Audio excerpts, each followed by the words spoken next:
ओए गाडी हाक्न आउँदैन भने सल्लाह गाडीमा गएर सिक्नु स्टुपिड। इंग्लिशमा सी, नेपालीमा सी, म्याथमा डी, अब भान्छु तेरो हड्डी। सामाजिकमा सी, ओपीटीमा डी। हन तैले नर्सरीमा सी र डी मात्र पढेको थिइस् कि क्या हो? होइन बाबा, ए र बी पनि पढेको थिए। अनि खोइ त ए र बी को त नाकमुखै देख्दिन त। ए र बी को नाकमुखै हुँदैन अनि कसरी देख्नुहुन्छ त बाबा?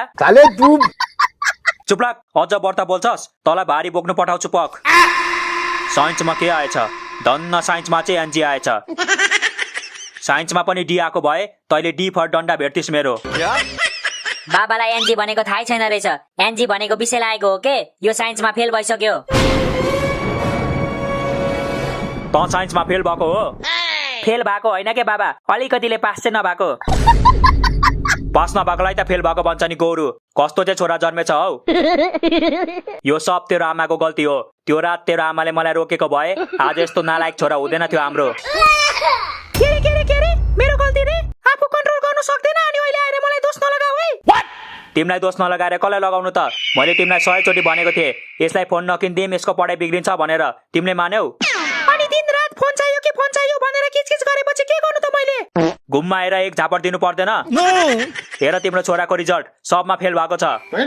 आँखै अगाडि झुट नबोल्नु न हौ बाबा। साइन्समा मात्र फेल भएको हो मम्मी, अरू त सबैमा पास भएको छु। अच्छा, त्यसलाई पास भएको भनिँदैन, झुन्डेर पास भएको भनिन्छ।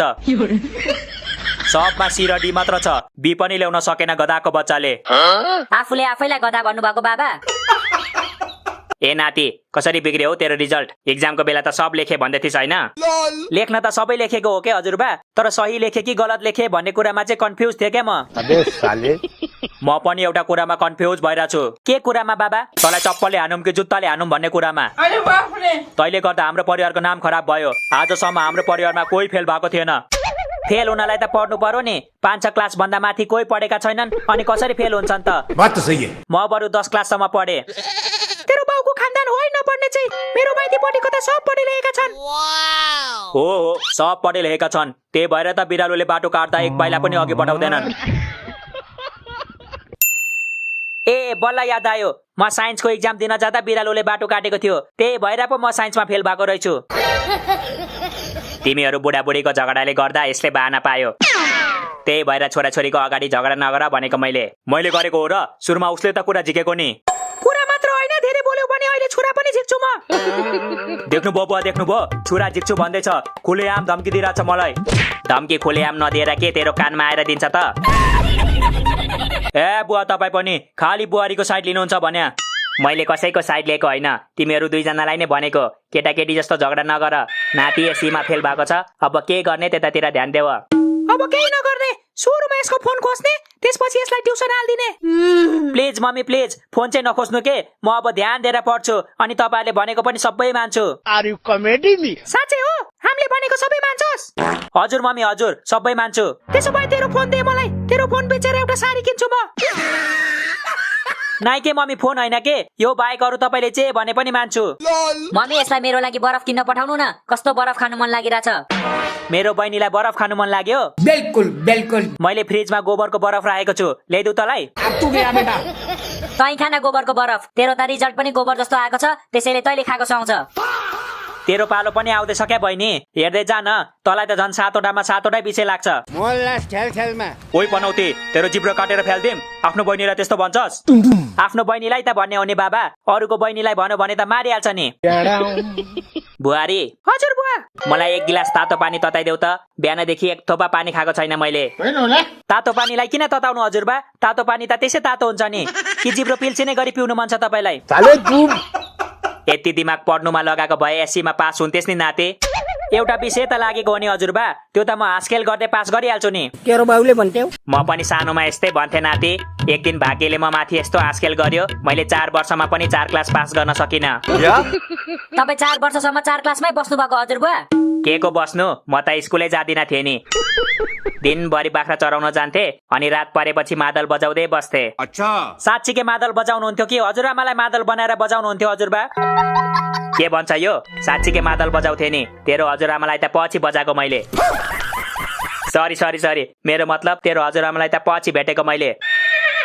जवानीमा त हजुरआमा साह्रै राम्री हुनुहुन्थ्यो होला है हजुर बुवा। कति हो कति राम्री नि, गाउँको सबैभन्दा ब्युटिफुल केटी थियो तिमीहरूको हजुरआमा। ब्युटिफुल हुँदैन क्या बुवा, ब्युटिफुल हुन्छ। म ब्युटिफुल नै भन्छु नि त, तेरो आमालाई यु आर सो ब्युटिफुल भनेर बिहे गरेको मैले, अहिले आएर ब्युटिफुल भन्नु भने रिसाउँदैन? ल ल तपाईँलाई जे भन्न मन छ भन्नु।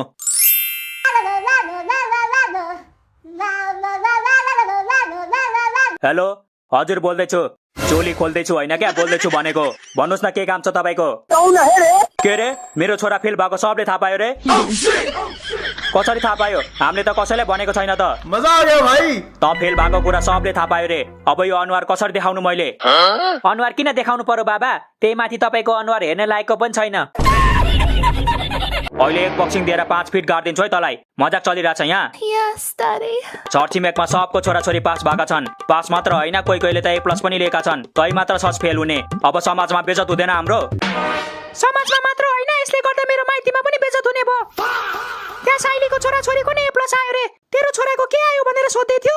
एकछिन ल तिमीहरूको आवाज आएन भनेर फोन राखेर आएको छु मैले।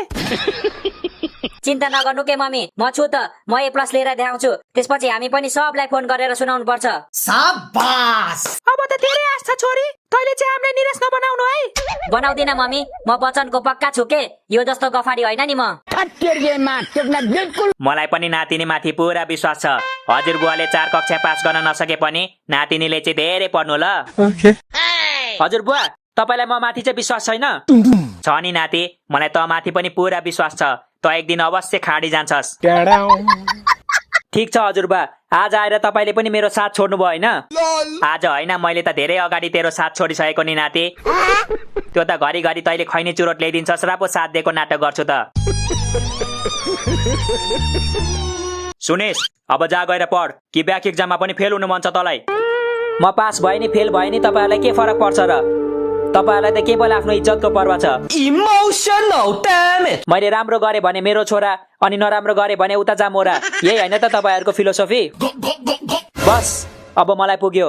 मलाई यो स्वार्थी संसारदेखि केही अपेक्षा छैन। के बोले भाइ? धेरै नाटक नदेखाइ गोरु। एसई पास गर्न सकेको छैन, ठुलठुलो कुरा गर्छ। अच्छा, एसई पास गरेकोले मात्र ठुलठुलो कुरा गर्न पाउँछ भनेर कहाँ लेखेको छ र बाबा?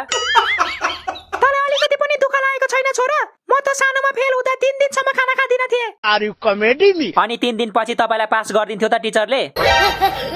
टेन्सन भएर चाहिँ खाना खादिन थिए भनेको यो कस्तो प्रजातिको छोरा जन्मेछ हौ? म होमो सेपियन्स प्रजातिको हो मम्मी, जसलाई ह्युमन बिङ पनि भनिन्छ। अबे साले, होमो सेपियन्सको स्पेलिङ थाहा छ तँलाई? के अर्थै नबुझी भनेको?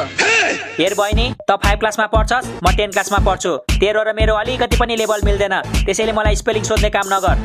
सिधै आउँदैन भन्न बरु, के कुरा घुमाइराको? बात त सही है। आयो भने के दिन्छस्? तैले सोधेको सबै वर्ड्सहरुको स्पेलिङ भनिदिन्छु म। ल भन, के दिन्छस्? म तँलाई मेरो गुडिया दिन्छु। तर तैले भन्न सकिनस् भने तेरो फोन मलाई दे है त। मलाई माफ गरिदिनुहोस् मिस, म केहीको पनि स्पेलिङ भन्न सक्दिन। तपाईले जित्नु भयो, कृपा गरेर मेरो फोनलाई चाहिँ बक्सिदिनुहोस् प्लिज। झुके रहना पड़ेगा मेरे आगे। कसको कल आयो फेरि? हेलो, को बोल्नु भयो?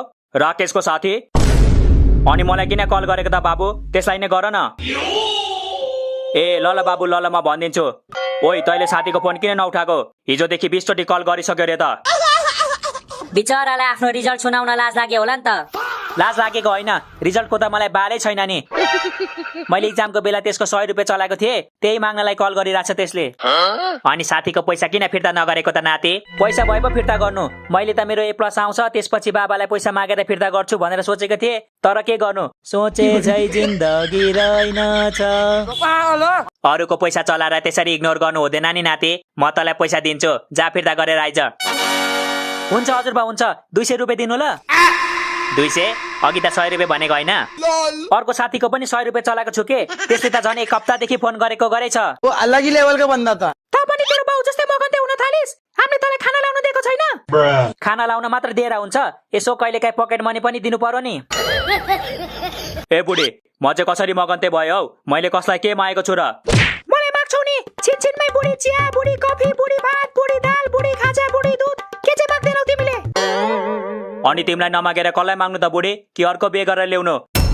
जाऊ ल्याऊ, जतिवटा ल्याउनु छ ल्याऊ। एक एकलाई भुतालेर पठाइन छु भने मेरो नाम पनि दिलकुमारी होइन। सपनामा पनि अर्को बिहे नगर्नु है बाबा। मम्मीले मलाई पनि भुताल्न सिकाउनु भएको छ नि। सौतेनी आमालाई त कुखुरा भुताले जस्तो भुताल दिन्छौँ हामी। आलेको घर छ पौडेलको घर मुनि, सपना मेरो मगरको